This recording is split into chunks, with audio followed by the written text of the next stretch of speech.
Hi, I'm Jim Gehring from Brown Tool Auctions, here to tell you about some of the exciting antique tools we have listed in our June 27th auction in Harrisburg, Pennsylvania. What we have here is an example of the Williams patent, what he called a universal plane. Now, in the days of wooden planes, a carpenter or a pattern maker would have to have a separate plane for every possible profile and size, which it could add up to a lot of planes. So there was always an interest in developing planes that could be adjusted for different uses. Williams called this a universal plane. And the idea was that by making the body out of these 8 separate pieces that all slide together, they're dovetailed together, you could adjust the sole of the plane to produce different curvatures, different degrees of concavity. And so you slide, there's a cast iron section in the middle that holds the cutter, and then these 8 sliding sections, which are then clamped in place by this brass strap that goes around it and is tightened by a wing nut on the front. This was not a particularly successful design. There aren't that many of them around. We've had a couple of them over the years, and this is really one of the nicest examples.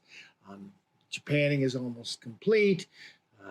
No real damage to any of the wood. It's a really nice example of a rare plane. It's got a original William Butcher cutter. The Butcher was an English maker, and back in those days, a lot of American tool makers got their irons from England. As long as I was talking about adjustable sole planes, I thought I'd also mention that, of course, once all metal planes came into use, it became a lot easier to make them with adjustable soles. And this is an example of a Stanley number 113.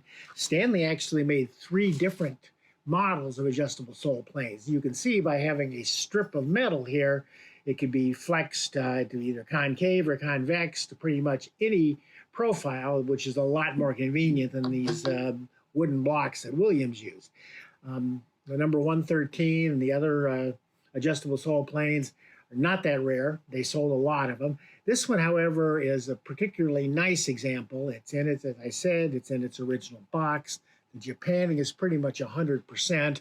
And the box is an early box. It has the lime green label before Stanley started using its notch rectangle labels around the turn of the 20th century.